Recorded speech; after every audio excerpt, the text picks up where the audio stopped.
A very warm good morning to all the aspirants. Welcome to the Genius channel on YouTube. I am Srijit Pillai, your host for today's session. This is my second video on the Genius channel. My first video was on Rafale when the Rafales had landed in India, and it got a very good response. Thank you all for that encouraging response. I would urge you guys, if you haven't watched that video, please do watch that video and do hit the like button. I'll provide the link for the Rafale video in the description box of this video as well, so that you can easily go on there. And today, friends, I am here with a not so rehearsed topic. It's a not so rehearsed topic. And the subject, no, it's not a topic, it's actually a subject. The subject is art and culture. Again, it's a very important topic, very important subject rather, for all the exams. And I'm going to take up one particular topic from art and culture. So that particular topic is very close to my heart, and I love that topic a lot. So I thought, if a video needs to be done on art and culture, why not this particular topic? Can you guess what that topic would be? Anyways, I'll not make you wait. We'll directly go on to the presentation, so you can see which topic am I referring to. So this is the topic, and I hope you are able to see the screen. Yes, so the screen says the topic for today is Indian puppetry. It is Indian puppetry or Indian marionettes. Okay, so this is the topic that I'm going to take today. This is a very interesting topic. It's a dying art in India. It is very close to my heart. So when I was asked to make a video on art and culture, this is the topic that hit my mind. So as soon as it hit it, I thought I'll get on with this. So let me tell you before starting this video, Indian puppetry. This is just the part one of the series. There will be two parts in this series. This is the part one. So in this part one, we are going to cover two puppetries. Number one, string puppetry. Number two, glove puppetry. In addition to this, there are two other puppetries for which you need to wait for my second part, okay, of the series. So that would again come. So what are we going to take in this? So today in this Indian puppetry session, we are going to have an introduction on Indian puppetry. So as always, there would be an introduction, and then there would be a origin of puppetry in India. How did it originate in India? So those things would be dealt. Then we will go on to the role of puppetry in India. This is very important. I'll get on to the importance of this when we reach that particular slide. Then there are different types of puppetries that I will be discussing, out of which I'm going to discuss only two puppetries in detail in this part one video. The two puppetries that I'm going to discuss are, as I said, string puppet and glove puppet, and the important ones under that of different regions in India. So you can see the names in this overview. Kathputli of Rajasthan, Kundai of Odisha, Gombayata of Karnataka, Bommalatam of Tamil Nadu, and from glove puppet, it is Pavakut of Kerala. So these are the five puppetry forms that we are going to deal under string puppet and glove puppet combined. Okay, and the second part of the video would have the other two puppetry forms as well. So quickly getting on to the video, here it is. Before we get on, before we get on to this video, what do we provide in Genius channel? So we provide live interactive classes. Live interactive classes are there, as well as recorded classes are there. So this one is an example of recorded classes. We do have live interactive classes as well. This is what we provide. We have a website and a mobile application for the same, so you can download either the website or the mobile application and then log into our services. Free courses. What are the free courses that we provide? We do provide a lot of free courses as well. We have daily editorial class, which is we analyze the editorial part of the Hindu newspaper on a daily basis. So that would be helpful for all the UPSC aspirants who are looking forward for their mains or who require this, who would require it in their preparation. NCERT PDFs is something that we provide. MCQs, which is multiple choice questions, that's again very important, from different subjects that we provide. So these are the things that we provide as free courses. Other courses which are paid courses under Genius Channel are UPSC CSE, which is the UPSC Civil Service exam, the CDS exam, Combined Defense Services, the NDA, National Defense Academy, KAS, Kerala Administrative Service, TNPSC, Tamil Nadu PSC, Bank, SSC, CLAT, which is Common Law Admission Test. So all these are the other courses that we provide. Okay, so you can avail services in this as well. When it comes to UPSC Civil Service exams, we provide an integrated coaching, integration of both the prelims and the mains. We also provide certain optional courses, optional subjects, which are history, Malayalam, public administration, and geography. So this is a quick intro into what we provide. Let's get on with our video. So Indian puppetry and introduction. So an introduction into Indian puppetry. Ancient Hindu philosophy likens God to be a puppeteer and the world is his stage. So let's understand this. Hindu philosophy, ancient Hindu philosophy considers God to be the puppeteer. Puppeteer is a person who plays with the puppets. You know what a puppet is. I believe you know what a puppet is. Even if you don't know it, you'll come to know about it in the coming slides. So puppet is a doll. Okay, you would have seen some certain puppet plays sometime in your life.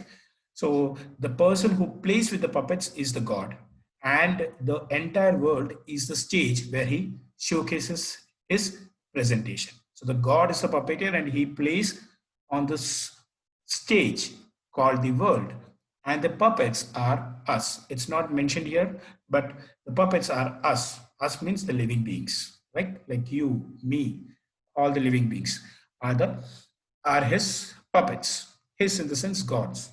Okay, so there is one more reference to Indian puppetry, Srimad Bhagavata, which is a book on the story of Lord Krishna. Lord Krishna has once mentioned about three strings. So those three strings are mentioned here: Sattva, Raja, Tama. Sattva, Raja, Tama. It is also called Sattva, Raja, Tama. So some people call it Sattva, some call it Satta. So these are the three strings. Using these three strings, the puppeteer, which is God, will manipulate each and every object, that is the living beings in the universe, as his marionette, that is as his puppet. So the god manipulates each and every living being or object in the universe using these three strings. So this is again one reference to Indian puppetry from our ancient texts. Okay, so just while going through this, you may not be able to register this in your mind. So to have an additional information which will help you register these things, I provided here. What is Satta, Raja, and Tama? Satta, Raja, and Tama are nothing but, according to, at a spiritual level, according to Hindu philosophy, at a spiritual level, Satta, Raja, Tama are nothing but the three gunas or the three virtues. Okay, the three virtues which a human being is made up of. So what are these three gunas? Satta is nothing but happiness, patience, perseverance. So basically these three gunas, these Satta guna has these components of happiness, patience, perseverance. There are many more, but on the whole, you can see that all these virtues or gunas of the Satta are positive virtues. So these are positive virtues. Raja is personal gains, achievements, material possessions, worldly possessions. So these are kind of neutral, but something at a personal level. What are your achievements? It may not be a spiritual level of achievement, but it would be a worldly or a material level of achievement. So that achievements are do come under Raja. And Tama is laziness, greed, your intention or your behavior to harm the society. So that again has a lot of other negatives. So Tama is basically a negative virtue. Sattva or Sattva is basically a positive virtue, and Raja is a very personal, materialistic level virtues. So a human being is actually made up of these three virtues, and these three virtues are the three strings with which God will manipulate you. Basically, it just means that in conclusion, that if a person has a more of Sattva virtue in him, he is supposedly to be a happy, a patient, a perseverant, a good human being, in short. And if he or she has the tama component in more, or to be more in the body, at the spiritual level, then that person ought to be a lazy, a greedy person, or a person with an intention to harm the society. So these are the different virtues of human beings which are controlled by the god. So let me tell you, Satta, Raja, Tama as three gunas need not be understood for an aspirant at this level, or at in this subject, from an exam point of view. But why did I explain it here? It's because, just if I would say that Srimad Bhagavata talks about the Satta, Raja and Tama, with which God helps manipulate every object, it won't register in your mind. So just for the purpose of registering, you need to know the concept, but also you need to know the story behind it. When you know the story behind it, the concept registers very easily in your mind. So that is why I provided the story. Let me tell you, Satta, Raja, Tama, all the stories, it's not a story, but whatever I spoke about Satta, Raja, Tama is not important from a exam perspective. Just to register the above point about Srimad Bhagavata and what Krishna has said, I explained these three things. Okay. So please bear that in mind when you go through this, and when you have your preparations. Okay, so that's an introduction into Indian puppetry. I hope I'm clear with these. Let's get into the next one, which is origin of puppetry in India. So where do we find the origin of puppetry? Puppetry is a very ancient art, but where do we find its origin? See, the word puppet itself is derived from the Latin word called pupa, and pupa means doll. In Sanskrit, we do have equivalent words, and those equivalent words that we see in Sanskrit are Puttalika and Puttika. Puttalika and Puttika means little sons, or in Hindi we can say it's like chote bacche. And that is why in our popular culture, we refer the puppets as Puttala. Puttala in Hindi means this dolls. And uh, similar languages, that to Hindi, you'll find a similar reference or similar equivalent words. For example, in Gujarati, you would call it as putlo, whereas it in Hindi it becomes putla. So similar languages, similar words, which refers the puppets. Okay. Very important point. India is called the home of puppets. This is where, see, puppets are not an art form which is present only in India. I'm sorry, let me tell you that puppetry is a form which is found across the world. Maybe it may not be present in all the countries, but yeah, it's present in many countries with ancient roots. But India is called the home of puppets. For why do we call it? Because India has the most diverse form of puppetries, and it is as old as 2 BC. The form of puppetry in India is as old as 2 BC, second BC. Okay, so you can imagine how old it is. So that is why India is called the home of puppets. Other countries do have it. I'll give you an example. Japan has a puppetry form known as the Bunraku form of puppetry. Bunraku, Bunraku form of puppetry. Other references of puppetry in India are the Tamil classic Silapadikaram. You would have heard about it if you are an aspirant. Silapadikaram by Ilango Adigal, which is a love story between Kannagi and Kovalan, and it was written somewhere around 2 BC to 1 BC. See, all these earliest references that I'm providing here, you won't find a particular year in which it was written. Why? Because we don't have we don't have a very exact account of the year in which it was written. So we always provide it as a range in which it was written. So second BC to first BC is the time period in which Silapadikaram was written. It has this reference of puppetries. Then there is another book known as Natya Shastra, again very famous amongst the aspirants. Natya Shastra, as well as people following classical dances. Natya Shastra by Bharata Muni. It was again written between, again you could see a reference year of, not an year actually, a range of 2 BC to 2 AD. And there again puppetry is referred, but it's in a subtle way. It's not referred explicitly, but it's referred in a subtle way. So what is the subtle reference of puppetry in Nati Shastra? Nati Shastra says that the director of human theater, let's understand the word, the director of human theater. So human theater's director, as I said in the earlier PPT, it's God. So the director of the human theater is a Sutradhar. What is it? It's a Sutradhar. See, Sutradhar in today's understanding, in our common understanding, Sutradhar means a conspirer or a playmaker, right? This is the meaning of Sutradhar. But the literal meaning of the word Sutradhar is holder of strings, the person who holds the strings. So this person, which is God, which is also called the director of human theater, is also a Sutradhar, which means a holder of the strings. And using those strings, he will manipulate you. You, in the sense, all the living beings on the in the universe or on the earth, right? So that is what is the subtle reference of puppetry in Natya Shastra.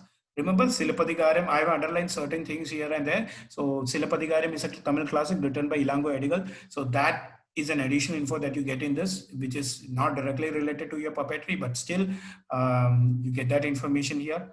Bharata Muni has written Natya Shastra, so don't forget that as well. It's very important.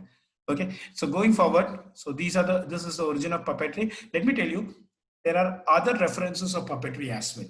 Okay, there are other ancient references of puppetry as well, which have not provided it here. But for that, you need to wait for the second part of my video. In the second part of my video, I would have a additional information slide wherein I'll provide these additional references. Okay, in addition to Natya Shastra and Silapadikaram, other references would be provided in my part 2 video. So please wait for that. Okay, so going ahead with today's agenda, role of puppetry in India. This is very important. I have seen that a lot of people don't talk about it, whether it's other videos or classes, people don't actually talk about it. But this is very important, and I see a very potential question in the UPSC mains from this region. I see a potential question. When it will happen, I don't know, because we can't be very sure about what UPSC comes up with in terms of questions. So I can't be very sure of when it would happen, but I see a very potential area in this role of puppetry in India. So what is the role of puppetry in India? See, a role of puppetry in India is whatever I've stated here is from a historical perspective. That is, how has puppetry helped different mediums in India? So that is what I'm talked here. So this again is very important, as I said, from a UPSC mains perspective. But let me tell you something. We should also study about another aspect, which is, as I said in my introduction, this art form is a dying art in India. It's slowly reaching its extinction. So why is it important for us in today's world, in today's age? What should we do to revive it? All those things are also important with respect to your UPSC mains preparation. Those things will be provided not in this slide, as I said, in the next slide. That is in the part 2 of the video, not in the next slide, as in the part 2 of the video. You will get all those things. Okay. So, what is the role of puppetry? Puppetry in India has played a diversified role over many centuries. So, you know that it's a very old art form in India. It has played a diversified role. Diversified in the sense it has not just played one role, or it has not stick itself to a particular role. So it's a diversified role. So what are those different roles? All types of puppetry, almost all types of puppetry are found in India. Yes, as I said, India is the home of puppetry. It is a traditional form of entertainment. Sorry, it is a traditional form of entertainment. So entertainment, yes. I just want to pause this video right now and just want to ask you a question. Have you guys ever in your lifetime seen a puppetry presentation? Have you ever seen it? I have seen it myself n number of times. Maybe not n number of times, but at least 100 times during my childhood. I've seen this Kathputli of Rajasthan. I've seen it a lot of times. and it was so entertaining. It was so entertaining that I can't reveal all those things here because then the video would go on and on, on and on. So I can't reveal all those things, but it was so entertaining. I used to enjoy it a lot in my childhood. It was so fun. But today's generation, when we see, we don't find these kind of things happening in our society, or it happens in a limited space wherein uh, people or children do not have easy access to. So that is why I said this is a dying art, and we should be doing something to revive it. So we'll talk about that later on in the next video. But let's understand that this is a traditional form of entertainment. I have enjoyed it very much. I hope most of you would have enjoyed it. Next thing, it has been traditionally based on epics and legends. So basically, it is the puppetry presentation is based on epics and legends. Thereby, what happens is like it helps in spreading those epics among the folk medium. The folk culture and the popular culture and the people and the heartland and all those places, how do you think this epics and legends makes it spread? How does it reach each and every Indian? It happens through these kind of puppetry forms. So when these puppetry forms happens in the folk medium, a lot of people garner those stories, imbibe it in their hearts and minds, and take it back home. So that is how this puppetry form helps in spreading the epics and legends into the heartlands of India. So next important role is puppets. Puppetry forms that you see in India are from different regions. Um, uh, it's not confined to a particular region. So when it comes from different regions, it has its own identity. It has its own identity means, for example, a puppetry form that you see in Kerala would be entirely different from what you see in Rajasthan or in West Bengal or in Odisha and Bihar, different places. So every region producing a puppetry form will have a backing or will have a influence of that particular region in it. So what really helps in this is developing regional styles of painting and sculpture. So why painting and sculpture again? Because first you need to build that puppet, which is sculpture, and then you need to paint it according to your regional style. So painting. So basically, regional styles of painting and sculpture develop from these kind of puppetry forms. Let me tell you, this is in fact an indigenous industries promotion. So it's a very important, also it's a very important point, but it's a very lengthy statement. So in order to make it short and in order to register in it in your mind for an exam perspective, I have given it as indigenous industries promotion, and I have underlined it as well. So indigenous is like our industries, which help or support or aid sculpture and painting, all this gets promoted due to these different regional styles of puppetry forms. Okay, I hope I'm clear with this. What are the different other rules? It helps in motivating emotionally and physically handicapped students. People who are emotionally and physically, students who are emotionally and physically handicapped, it helps them motivate that. And it helps them in development of mental and physical abilities. Okay, before proceeding on with this point, just you guys ask yourself, did you ever think of this point?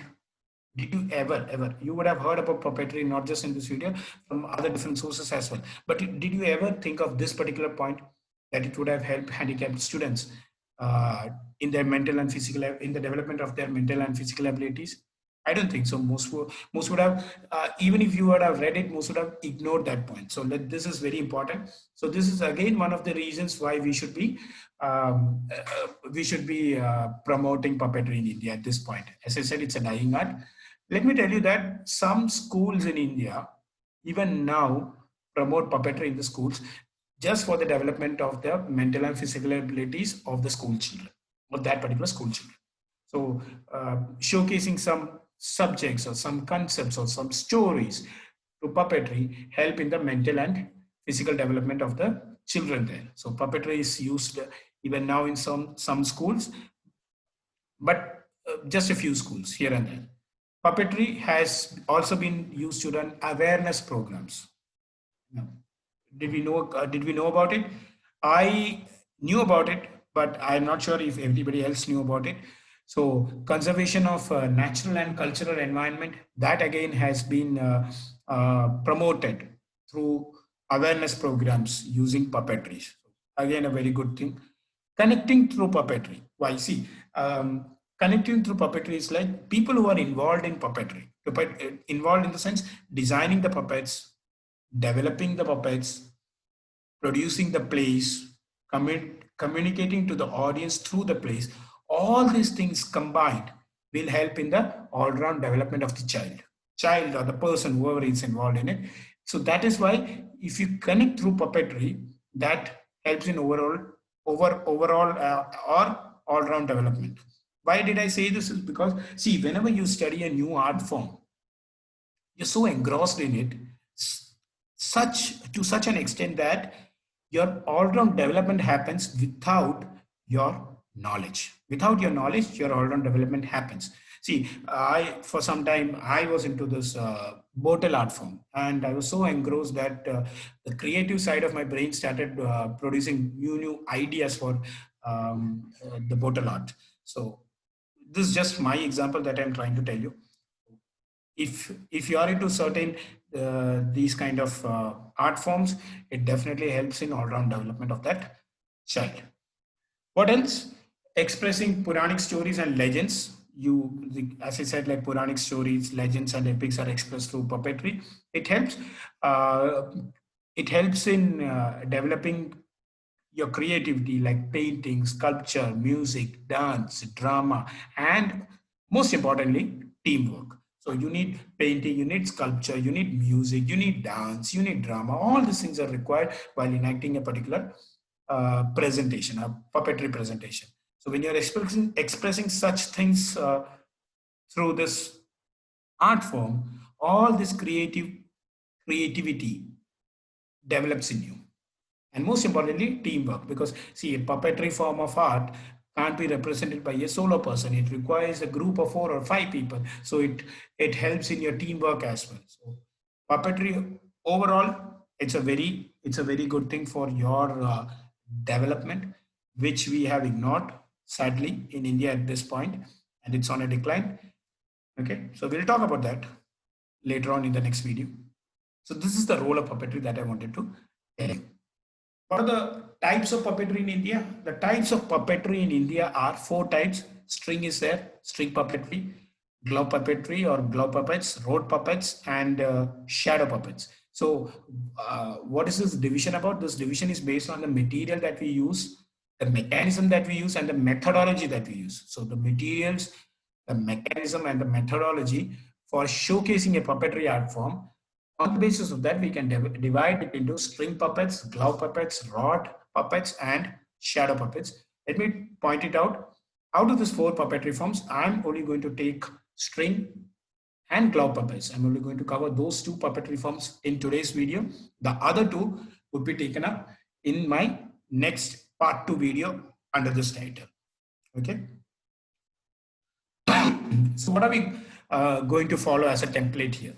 So the template that is going to be followed when we go through the string puppetry, glove puppetry, rod, and shadow puppetry is this: material, features, costumes, music, instruments, delivery, depiction. So this is the template. So try to remember this template. I prepared it myself, and this template is nothing but it helps organize your study, organize your information that comes your way in terms of puppetry. So you can organize it in this using this template. So when you organize it using this template, or if you are able to remember this template, what happens is like if a question comes in mains from this region, if you remember this template, it would help you nicely organize your answer as well. So keep in mind this template. So it would help you in your exams. I'm going to follow this template. You can have your own modifications as well if you want, but I'm going to follow this template. This is what I've found as common across all the puppetry forms.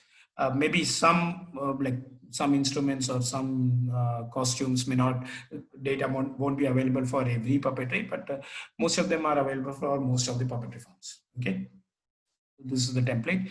Keep in mind this template. The first one, we are going to go through string puppets. So what is string puppet? A marionette. I see you would have heard this term marionette. What is a marionette? Why don't I use a puppet instead of a marionette? See, it's very simple because if you understand the meaning of the term marionette, you would have heard it in a lot of times if you have studied the subject. So marionette, it actually means a puppet which is attached by a string. So you can't call it a puppet. A puppet is nothing but a doll, right? But when it becomes attached by a string, such that using those strings you can control that particular puppet and use it in a presentation, that is when it is called a marionette. So understand this meaning, marionette. Marionette is not a puppet. People say marionette is nothing but a puppet. Then you could have used the term puppet itself, right? Why do you go for marionette? A marionette means puppet which has been attached by a string, and that strings can be used to control that puppet. So I have provided an image here as well. You can see a puppet here, and the puppet's head, two hands, and two legs are attached or controlled by 5 strings, and those 5 strings are attached to a support, cross-shaped support at the top, right? You can see that in the image here. And the puppets, in string puppets, what do we find? The string puppets have jointed limbs. So the limbs are jointed.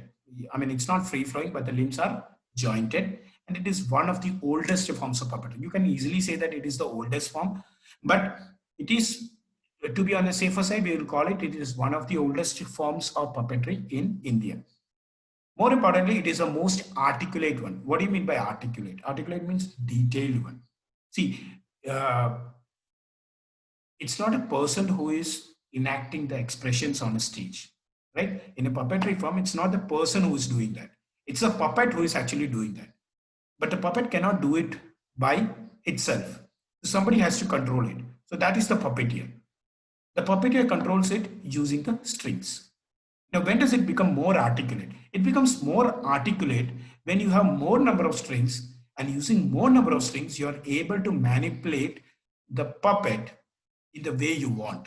In the way you want is like, see, I'll give you an example. There is one string attached to your hand, and if you pull that string, the entire hand would be pulled up, right? If you pull that string, if you, let's suppose you are the puppeteer and you're pulling that string up, the entire hand would go up. But you don't want to showcase that in the presentation. You just want to move your fingers, or let's say you just want to move your hand or palm from your wrist. That's it. So that is when you would require additional number of strings to be attached onto different parts of your body or different joints. So using those strings, you can have more detailed enactment. So instead of pulling the entire hand, you can actually just pull the palm, because that is what you really wanted. So this is how the entire presentation becomes more articulate. Okay, I hope I'm clear with this thing. Sorry. Where did this flourish? The string puppetry, where did it flourish in India? It flourished in places like Rajasthan, Odisha, Karnataka, and Tamil Nadu. So these are the places where it flourished. So first one, without wasting any moment, I'm going to go to the first string puppetry form, which is Kathputli of Rajasthan. This is what I was referring to. This is what I saw n number of times, or maybe many number of times in my childhood, and I absolutely loved it. So Kathputli of Rajasthan. So traditional marionettes of Rajasthan are known as Kathputli. What is the material? See, you can see that we are following the template that I provided a couple of slides back. So we are following that template here. Material. It is carved from a single piece of wood. It's a single piece of wood from which you carve this entire puppet. What are the features? The features are oval faces. From the figure itself, you can see oval faces. The faces are oval. The eyes are large. The eyebrows are arched. Can you see it's in the arch form? The lips are large and they do not have legs. So the second image, you can see they do not have legs. Sorry, I mean, I'm not able to clearly identify it. It's because, no worries, because you see a flowing gown or a skirt on top of it, and you believe that there are legs beneath it. Let me tell you, there are no legs beneath it. There are no legs beneath it. For the male character, you see some sort of leg here, but that's nothing but the cloth which is tied at the bottom in the form of leg. So in fact, does not have a leg. So it's just the cloth that is tied in the form of leg.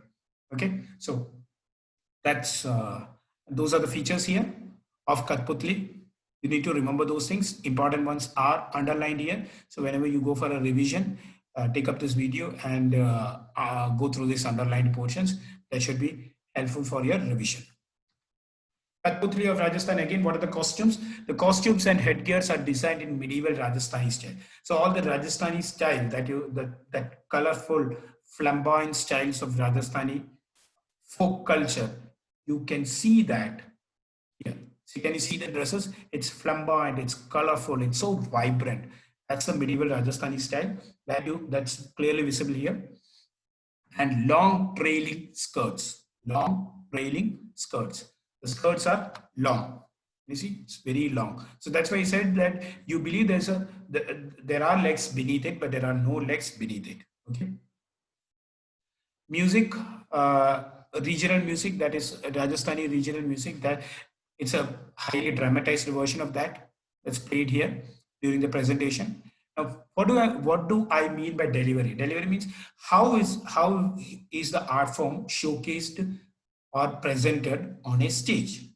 How does the puppeteer manage it? So that is what I mean by delivery. So puppeteers manipulate the puppets with 2 to 5 strings. There could be 2 strings to 5 strings, which are normally tied to his fingers. You can see that very clearly in the image. It's tied to his fingers. So using those fingers, or using the movement of his fingers, he can actually manipulate that entire puppet. There is no use of prop or support. See, if you remember, when I was explaining string puppetry, there was an image, and on top of that image, I'll just go back to that. You can see there is a cross shaped structure at the top of the image. Here, the strings are attached. So basically that is known as a prop or a support. So if you're not using a particular puppet, or if you don't want to use the hand of the puppet for some time, you can actually rest it by tying the string of the hand, the string from the hand onto the prop or the support. So thereby it gets rested there. You can continue or concentrate on your play. So, but here, that is what a proper support helps in presentation. That is how it helps in presentation. But come to Kathputli of Rajasthan, you don't find such props or support, because all the strings are attached not to your support or prop, but to your fingers, and using those fingers, you're manipulating the puppet. Okay, so I hope I'm clear with the delivery part. Now let's come to the depiction part. What is depicted? What is showcased? What stories? What kind of stories are showcased? So legendary stories are showcased here of Amar Singh Rathod, Maharana Pratap.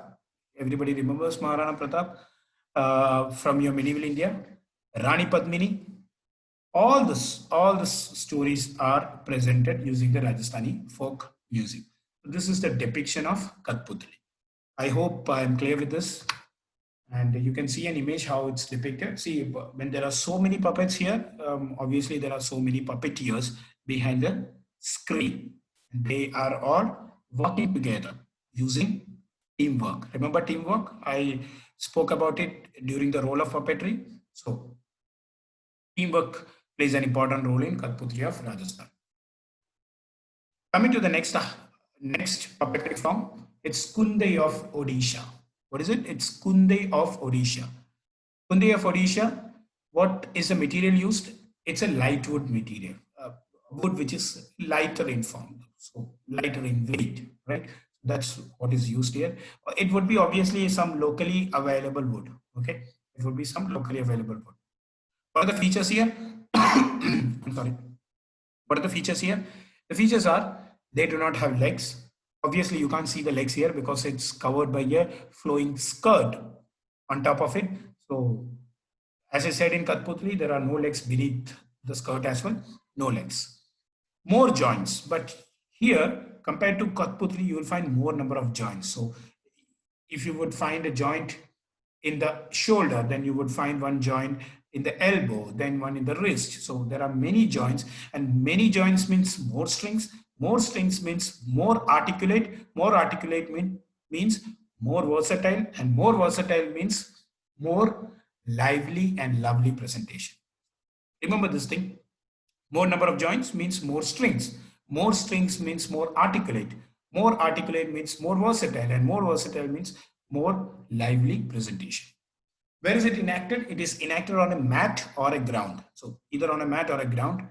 Men enact roles of women. So it's the puppetry which is male, which would enact the roles of women. So male puppets enact the role of women. So that is what is said here.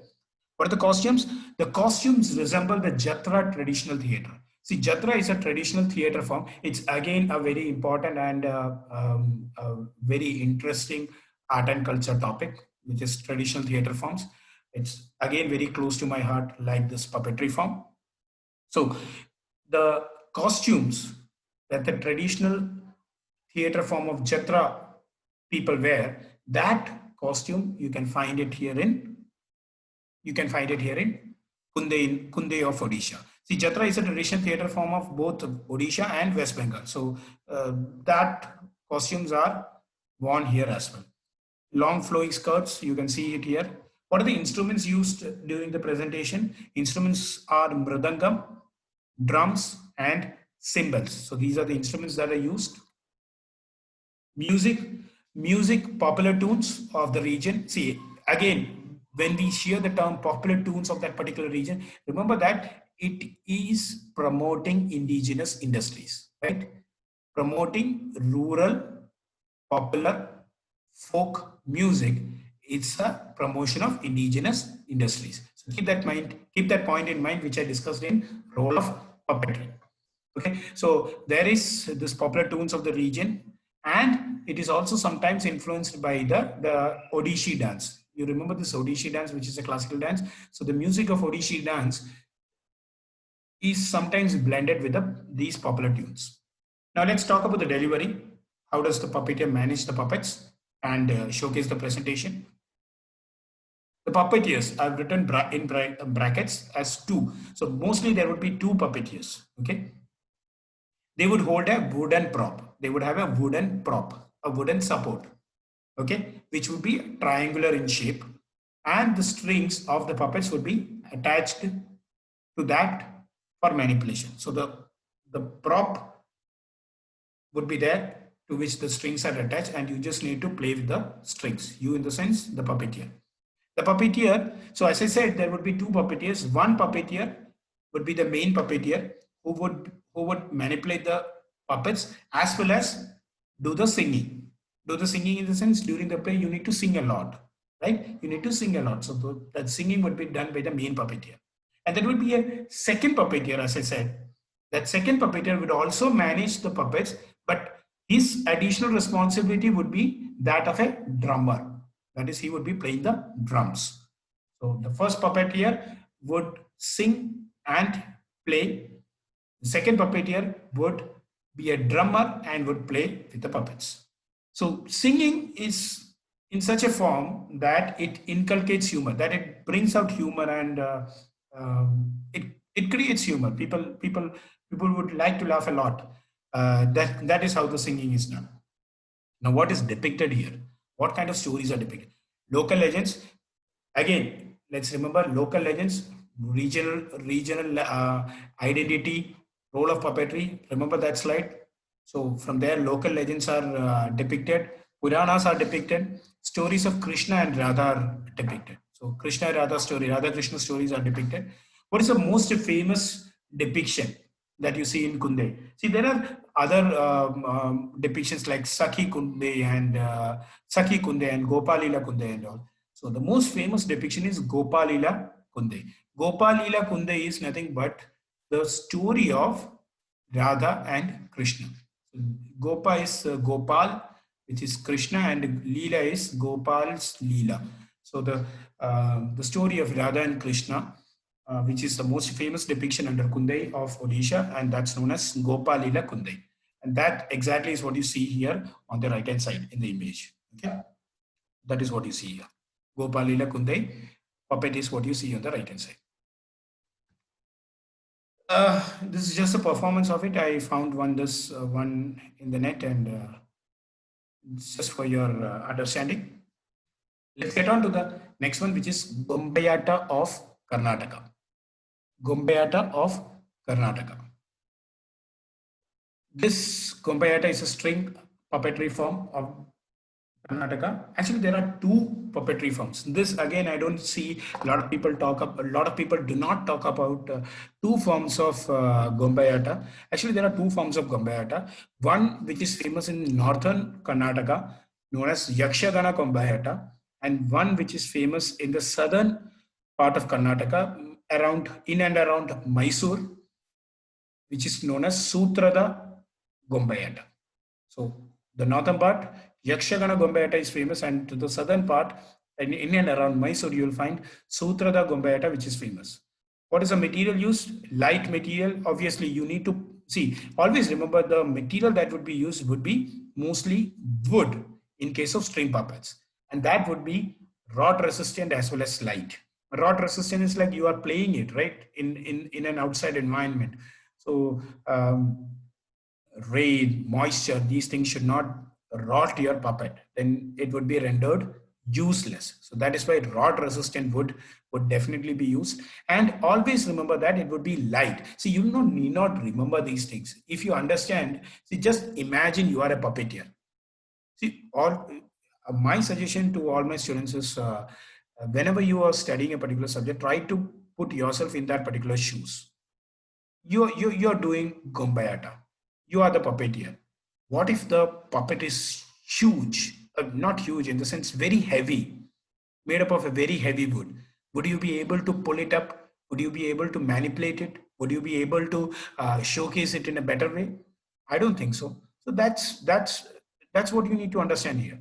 You don't need to learn by heart these things, but just by putting yourself in those shoes, taking up that role, you can come up with these points. So always the materials are light, rot resistant wood. What is the feature here?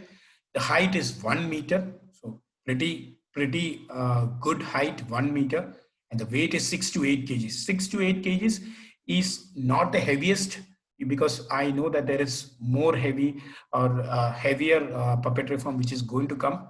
So this is not the heaviest, but it's still somewhat heavy. 6 to 8 kgs is not so easy for you to manipulate it.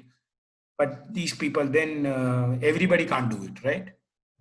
That's the job of the puppeteer. He's a master in his art.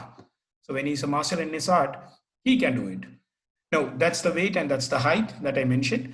Now, what about the face? The face is round and it's painted with mostly blue, red, and yellow colors. What is it? Blue, red, and yellow colors. So you can see a blue and a yellow colored puppet being manipulated by the puppeteer in the first image.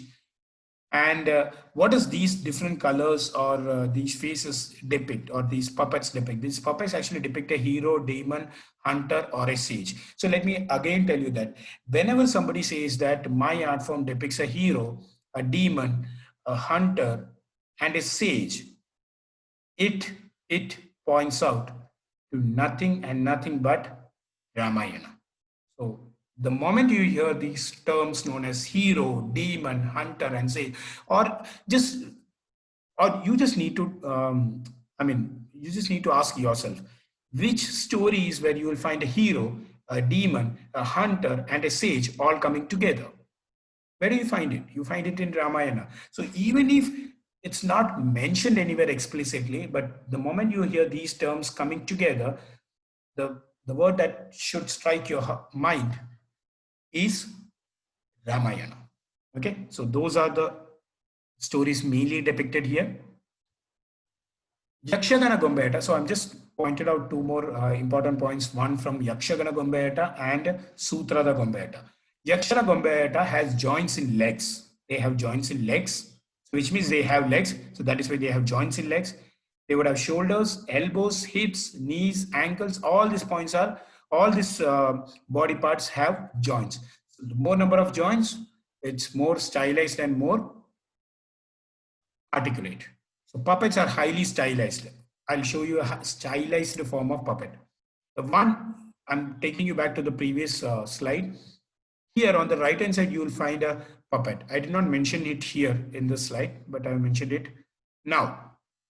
So this is a highly stylized form of puppet. This is what you will find mostly in the Yakshagana Gombayata, that is of northern Karnataka. Okay, so the characters are stylized and the characters are from Yakshagana theatre form. See, let's understand that. Like I spoke of Jatra, Yakshagana is also a theatre form of Karnataka. So the characters are designed as per those theatre form. And let's come to Sutrada Gombayata. See, these are very important points. You will not find it in all the material or all the videos that you see. You won't be able to find these points. So that is why I've underlined it. The important points will help you stand out, and good points as well. So Sutrada Gombayata of Mysore is legless. So Yakshagana Gombayata had legs, but Sutrada Gombayata is legless with long floating dress. So people ask, sir, what difference does it make to have a leg for your puppet and for your puppet to be legless? See, when it is legless, what happens is, like, see, during your presentation, there would be certain scenes wherein you need to make your puppet sit on the ground, right? You need to make the puppet sit on the ground. Now, when the puppet has a leg, how do you make it sit? It becomes a bit more complex, right? Because it's a complex process. I mean, sitting on the ground is not a complex process, but to make a puppet sit on the ground is slightly complex. So that is why most people go with legless kind of puppets. You have seen it in the earlier puppetry forms as well. Here in Sutrada Gombayata as well, you can find the puppets are legless, which means you just need to drop it down, and since it does not have legs, it will go and sit on the, or it would appear to the audience that it is sitting on the ground. Okay, so that is the importance of going legless. What are the instruments used? The instruments used are drum, cymbals. Cymbals I have not provided it here. I hope you know what a cymbal is, or else it would come up in the following slides. And then there is known as chenda. Chenda is one on the right hand side. You can see I have named it as well. And one is mukhavina, a wind instrument. Again, you can see what is a mukhavina and what is a chenda. So is chenda same as drum? No, both are different things. Okay, so that is why I mentioned it differently. Now, who performs it? See, the performance would be, I mean, the musicians. I'm talking about the musicians. The musicians would be led by a Bhagavatar, who would be a lead singer. The lead singer would be on cymbals. So he would be using the cymbals, and he would be playing the cymbals, and he would be singing as well. The main singer is known as the Bhagavatar. Bhagavatar is the person who is reciting the Bhagavat, the story. Okay, the Bhagavat is basically the Srimad Bhagavata, the Krishna story. So that is what Bhagavatar is, the person reciting or narrating it. Okay. Then comes the music. The music has a blend of folk and classical elements. Both classical and folk elements are blended here, and it's dramatic. It's beautiful. Next comes the delivery. Each puppet is controlled by 6 black strings. So 6 black strings are there to control the puppet. 2 for hands, 2 for ears, and 2 for hips. See, why do they provide it for ears? Is like when you want to tilt the head, tilt the head to the left or to the right, you can pull the ears accordingly and you can perform the action. Okay, so hips again, so 2 into 3 gives you 6, and all of them are tied to a prop. Complicated movements are manipulated by 2 to 3 puppeteers at a time. So like one puppet would be controlled by 2 to 3 puppeteers. So more number of puppeteers and only just one puppet there, because the action that needs to be showcased is very complicated. So that is where this happens. The puppeteer will also talk and sing during presentation. I already said a Bhagavatar would be the lead singer, but the puppeteer would narrate and would talk and would sing during the presentation. So that also happens here. Where is it presented? In Karnataka, it's usually presented outside the Kali temples on a stage. What is depicted? Yakshagana plays prasangas. Prasangas means the place of Yakshaganas. Those stories are depicted here. Puranas are depicted, Ramayana is depicted, Mahabharata is depicted. Most of the places, the depiction is the legends or Puranas or Ramayana and Mahabharatas or local legends. That is what you see here. This is about Gombayat of Karnataka. This is a performance. I hope you can see. You can see the headgear is very elaborate, right? It's very elaborate and looks very stylish. Doesn't it look very stylish than a normal puppet? So that is what is about Gombayata.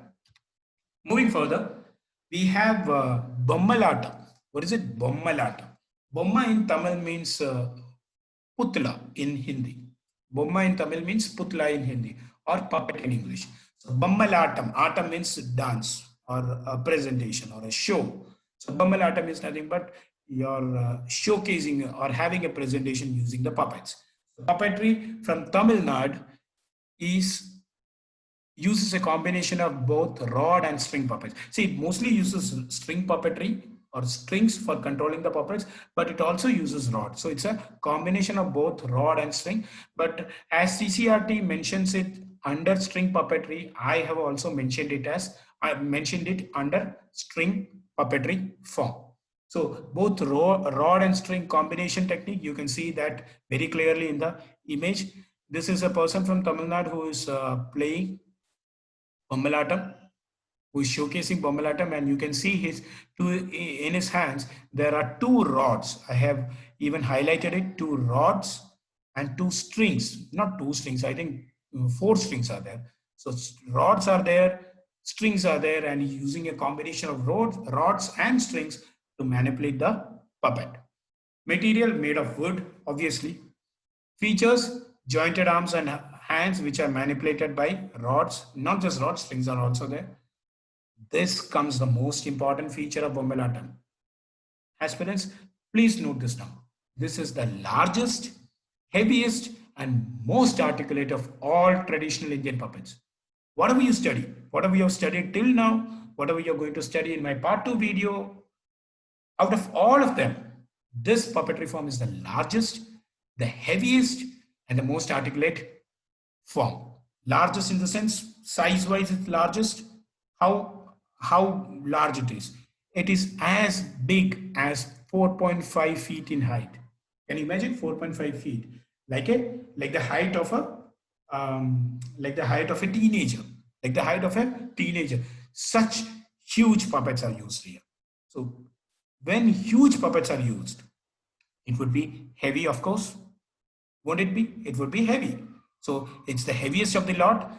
And how heavy it is, some of them weigh as good as 10 kilograms, 10 kg. That's the, so you are manipulating a puppet which is as high as 4.5 feet and as heavy as 10 kilograms using a rod and a string. So that is precisely the reason that you require a rod, because maybe the strings are not able to handle it better. That is why you require a rod as well to manipulate it in a better, since it is heavy and huge.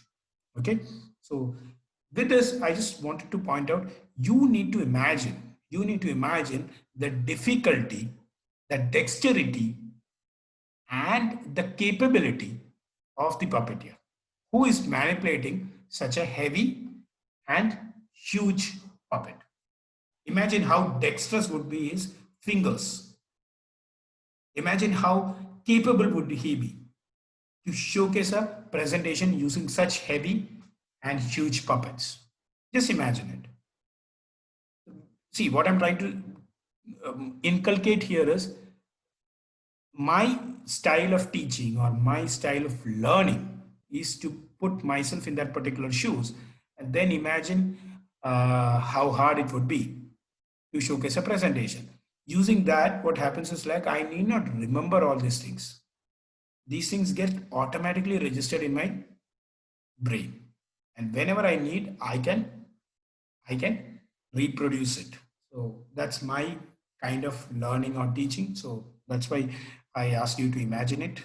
Okay, not required as part of your conventional study method. Bomelatam, music, the music is dramatic. It has folk elements in it. Everywhere you would find the music being dramatic and having folk elements. So that's the same here. It includes narration as well. So you have seen narration in other puppetry forms as well. So here again, you will find narration. What are the instruments used? Drum and cymbals. Delivery. Strings for manipulation are tied to an iron ring. Where is it tied? Iron ring. Why do you require an iron ring? As I said in the previous slide, it is very heavy and huge, so you can control it completely by holding it in your hands all the time during the presentation. So that is why you hold it or you tie it to a iron ring, and that iron ring would be worn like a crown on your head. That is exactly what I'm talking about. You can see that in the image. You can see the image is a bit blurred, but I am hopeful that you are able to see that the person in the green shirt has a pink kind of ring on his head, which I pointed out in the slide. That's the iron ring, which is used as support to which the strings for manipulation are tied. Okay. A very important delivery, under delivery, whole body effort is required for presentation. That is the entire body effort of the puppeteer is required for presentation. Why would that be required? Very simple. Why would that be required? Because the the bomma or the puppet being so heavy and huge, you require your entire body to present it. That is what I was trying to ask you. By, I mean, I asked you to imagine by putting yourself into the shoes of the puppeteer, right? So just imagine you would not just require your hands, but your entire body to act accordingly so that you can manipulate the puppet. So Bomelatam has elaborate preliminaries. That is, before the actual play, there would be different elaborate sections in the play, which is Vinayaka Puja, Komali. Uh, Vinayaka Puja is pleasing the Ganapati. Komali is nothing but the person, the clown, the entrance of the clown. Ammainatam and Pushanganatam is nothing but praising the goddess and the god. Okay, so those are the different preliminaries that you will find in Bomelatam. What is the depiction here? Depiction, you can find Puranas, Ramayana, Mahabharata, all are depicted here as well. Okay, so that's Bomelatam for you. Here is one particular performance of Bomelatam of Tamil Nadu. I hope I am clear with this as well. Moving further, moving next to something known as glove puppets. What is it? Glove puppets. The name, as it says, it also means sleeve puppets, hand puppets, or palm puppets. How does it work? It works very simple. You just require your hand and the three fingers. All the three fingers that are required, I have mentioned it here. The forefinger would be required for manipulating the head. Your thumb and your middle finger would be required for manipulating the two hands of the puppet. So how is the puppet made? First of all, let's understand that. This is the manipulation technique that I spoke about, but let's understand how is it made. The head is made up of a paper mesh. The head is made up of a paper mesh or a cloth or sometimes wood. So this is how the head is made. And below the head, there would be two little hands. Two little hands. Why two little hands? Because you need to manipulate the hands of the puppet using your two little fingers. Your fingers are your middle finger and the thumb. So your middle finger and the thumb is not very huge in size, right? So in order to fit in perfectly, the hands of the puppet are also made small, just below the neck. Okay, and the rest of the figure, it's just a long flowing skirt. I mean, you just have a head and two hands, and the rest of it is nothing but a flowing skirt. So your hand goes into that skirt. You will see that in an image. Okay, this is the image that I wanted to show here. So you can see this two little hands below the neck, and into those two little hands, your two fingers, which is the middle finger and the thumb, would go in, and into the head, your index finger or your forefinger would go in. Using these three fingers, you are manipulating the entire puppet. Wouldn't it be nice if you could manipulate it this way? Just imagine. So the manipulation technique is again what I mentioned it in the last 2 points, controlled by the human hand, the first finger, the middle finger, and the thumb. I've already explained it. So moving further, where did it flourish? It flourished in places of Uttar Pradesh, Odisha, West Bengal, and Kerala. In Uttar Pradesh, glove puppets usually represented social themes. Social themes in the sense, the themes of the society, which were prevalent or which are prevalent now. That is represented in UP. In Odisha, the stories of Radha and Krishna is presented. So in one hand, you will have the puppet. The puppeteer would have the puppet and would manipulate it. On the other hand, he would be playing a dholak. So again, it's a two job responsibility, right? So one hand you are playing the puppet using your three fingers, and on in the other hand you are playing the dholak. Dholak is the drum. Okay, so the delivery again would be done by yourself. So you would be delivering speeches, narrating the story, you would be delivering the talk, you would be uh, singing. All this would happen along with the play of the dholak and along with the play of the puppet. Everything happens at the same time. So one person doing multiple jobs. So it creates a dramatic atmosphere. In West Bengal, what happens? In West Bengal, glove puppetry is also known as Beni Puttur, and popularly, let me tell you, popularly, it's a myth. It's not a fact, but it's a myth. It's a very, very, very popular myth that Beni Puttur, which is the glove puppetry of West Bengal, originated as a method of resistance against the British. It's a popular myth, but some people say that it's even older than that. Okay, it was done in the rural masses, rural areas to entertain the rural public. Then it became a method of resistance against the British, and that is how this popular myth comes from. Okay, so these are the three regions that I mentioned in glove puppets. I'm not going to talk about Kerala because Kerala is a specific glove puppetry form that we need to discuss. I'm not going to talk about right now. So here it's glove puppets. So this is what I was mentioning. Of Kerala, the glove puppetry form is known as Pava Koot. What is it called? Pava Koot. Pava means puppet. Koot means a show or a dance or a drama. Similar meanings. So Pava Koot means a show or a presentation using the puppets. Okay, that's Pava Koot of Kerala for you, and it came into existence around 18th century due to the influence of Kathakali. I believe most of you would, I mean, almost everybody would know what Kathakali is. It's a classical dance drama form of Kerala, Kathakali. So you would have seen elaborate headgears and face paints and all in a Kathakali art form. So it this puppetry form developed due to the influence of Kathakali. Next comes the material. The head and the arms are carved out of wood. So head and the arms would be carved out of wood. They are joined using a thick cloth. They are joined using a thick cloth. So the head and the arms are joined using a thick cloth, and the entire structure is stitched into a kind of a small bag, which has an opening at the bottom. It is stitched into a small bag. The entire structure is stitched into a small bag, and it would have an opening at the bottom.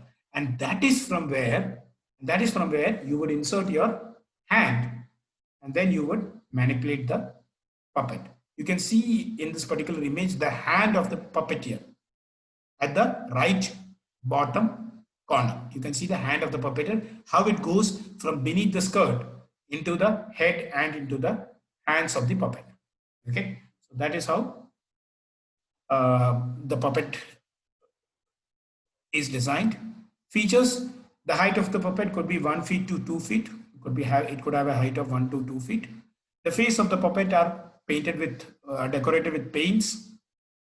Small and thin pieces of gilded tin and feathers of peacock. I haven't seen feathers of peacock here, but here anywhere else, but here they have explicitly mentioned about feathers of peacock. So peacock feathers are also used here for decoration of the puppet. What is the music? The music is the local music of Kerala, folk music, which is used, which has a blend of classical music as well. And the music is provided by different musical instruments, and those are chenda. Chenda is nothing but the kind of drum, not exactly a drum, but kind of drum that we saw in Gombayata. So that is why I have not mentioned it here again. Chingila is nothing but the thing that you can see here on the right hand side. It's again a musical instrument. Ilathalam is nothing but the cymbals.